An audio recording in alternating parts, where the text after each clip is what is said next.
This is how I approach a prop firm challenge. In this example, we're going to look at FundedNext on the two-step challenge. We have 8% divided by 10%, 0.8. So in my eyes, that's fine. It's less than 1. 1 or less is fine, or thereabouts. Doesn't have to be precise. But for example, if you had to make 8%, if I had a 4% maximum drawdown on any particular challenge you're looking at, then the ratio would be 8% divided by 4% gives you a ratio of 2.0 or 2, which is generally, in my eyes, a bad thing because you've got to make twice as much as the maximum you can lose. Whereas if we had a prop firm asking us to make 5%, but with a maximum drawdown of 10%, then the ratio would be 5% divided by 10%, which is 0.5, which is, again, in my eyes, generally a good thing. But anywhere around that 1-to-1 mark is perfectly acceptable for myself. Now, we also need to look at the maximum daily loss. A lot of firms have these. In this case with FundedNext, there's a 5% maximum daily loss in any given day. So although we have a max loss of 10%, we must also not lose more than 5% within any given day. There's just something else to bear in mind. A lot of firms have these rules, and I am by no way suggesting you use FundedNext. It's just a prop firm company I chose to do this example. Maybe we'll run the same examples with various prop firms. We'll see how it goes. What we need to do is set ourselves a personal max loss and a max number of trades within any given day. So we should never even come close to that 5% in a day on this account anyway. So it's not something we need to worry about. In general, I will give myself about 3 shots per day, and then I'll close that account and put it on hold until the next day. Obviously, you might decide to give yourself 2 shots per day or 5 shots per day. As long as you pre-calculate it in advance, that's fine. The rules you might wish to check is whether they have minimum trading days. In the FundedNext case here, it has 5 trading days minimum, but more importantly, they do not have a minimum percentage profit day. Some firms do, so check out for those. For example, do they require 3 days of at least 0.5% profit? This is quite a common one, so look out for this.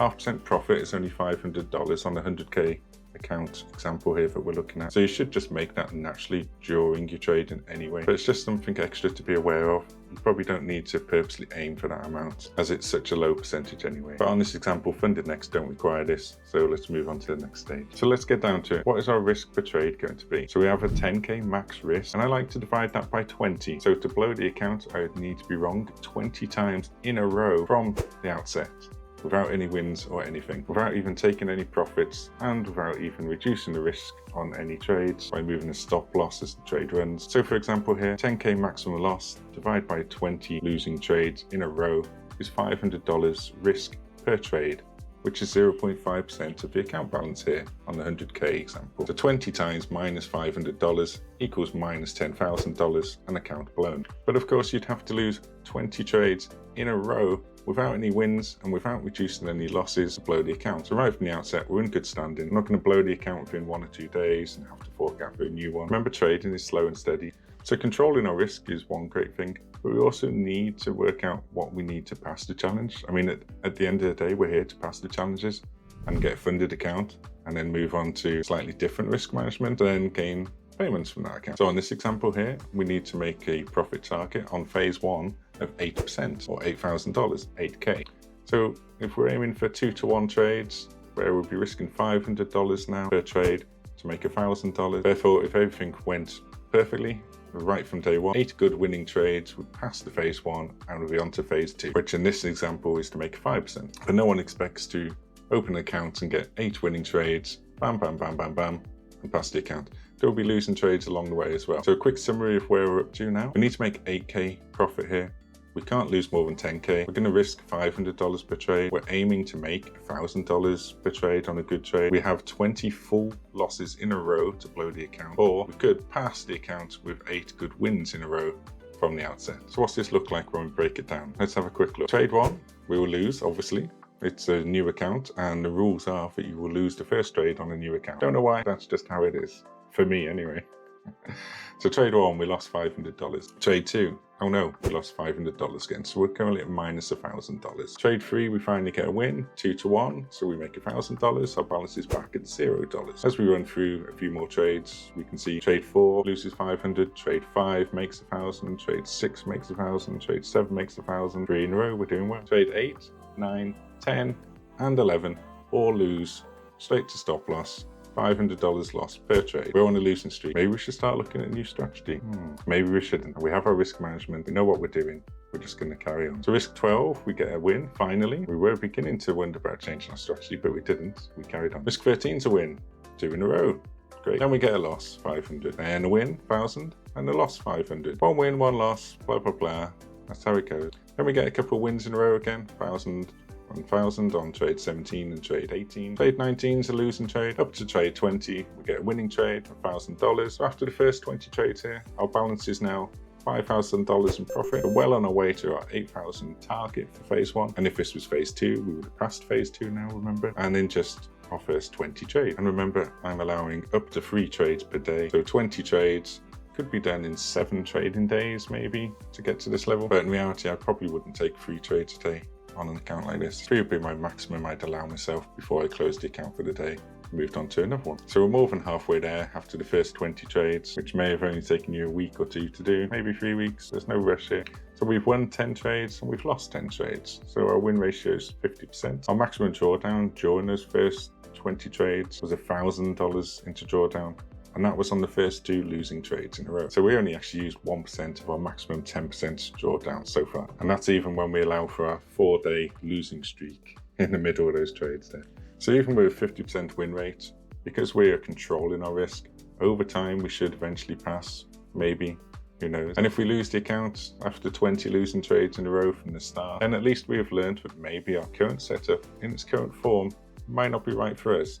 It might be a good setup, but maybe it's not right for us at this time in our trading journey. Or maybe it just needs a tweak. Who knows? At least you've learned something. Trading is all about risk management and calculating in advance now how you will approach the challenge based on the rules of a particular trading platform. Doesn't matter who you're going with. Look at the rules, calculate your risk management in advance based on that particular prop firm's rules. Plan your trades ahead from there. Trading is not and never should be about getting 1 or 2 lucky big wins and expecting to then get your funded account and trade it for a long time. It just won't work. The ironic thing about trading is that once you stop chasing the money, that's when the money finds you. How ironic is that? In this example, I was risking $500, so 0.5% per trade. You might decide you want to risk 1% and have a maximum of 10 losing trades in a row to blow the account. And this is perfectly fine also, as long as you pre-plan your approach in advance again and stick to your risk management for that account. Maybe you want to risk 0.25% per trade and have a maximum of 5 trades within a given day. Or maybe you want to risk 1% per trade and have a maximum of 2 trades per day. But here, of course, you could blow the accounts in just 5 days, so bear that in mind. The point here is as long as you give yourself the best possible chance of success, that's what counts here. On a side note, here's a little pro tip. Try dividing the cost of a challenge by the number of trades that you're going to give yourself maximum before you blow the account. For example, here on the FundedNext 100K, cost of the challenge is $549.99, so $550. And in my example, we're giving ourselves 20 trades to lose that account. So for me, it would be $550 divided by 20 means each trade I place is risking $27.50 of my money. Because it cost me $550, we got 20 losing trades in a row to blow the account. Each trade is risking $27.50. So ask yourself, are you comfortable risking $27.50 per trade? This is quite a good way to think about this when it comes to prop firm challenges, because they are quite expensive, $500 odd. So think of the cost per trade instead. If you only give yourself 10 shots before you blow the account, remember that's effectively, in this example here, going to be costing you $55 per trade. Are you comfortable risking $55 per trade? Maybe you are, maybe you're not. It comes down to your own risk appetite and your own personal circumstances. Is $55 a lot of money for you? If so, then risking $55 on each trade is going to hurt you mentally. So just work out what you're comfortable with. Remember, there's no race here. So just work out what you're comfortable with risking per trade. Is it $27.50? Is it $55? Slow and steady wins when it comes to trading. One thing I'd also like to touch on whilst we're here is that running P&L is not, and I repeat, is not profits. If your trade runs up to $700 and back down to your stop loss minus $500 here, you did not lose $700. Only locked in P&L is profits. For example, if your trade runs to $700 running P&L and you move your stop loss to lock in $500 profit, then that is your running profit, not the $700 that is currently running P&L. I personally do trail my stop loss. The main reason for this is to reduce the risk on running trades. So yes, I might start with risking $500 per trade, but maybe my stop loss is now only at minus $250. Reducing your risk is potentially even more important than catching those big wins. The wins will come. Reducing and controlling your losses while you wait for those wins is the key to trading success, in my opinion at least. And that's it. Hope that helped. Just a quick overview of how I approach prop firm challenges. Thanks for watching, and remember to like and subscribe. I know you want to, and I'll catch you next time. Bye bye.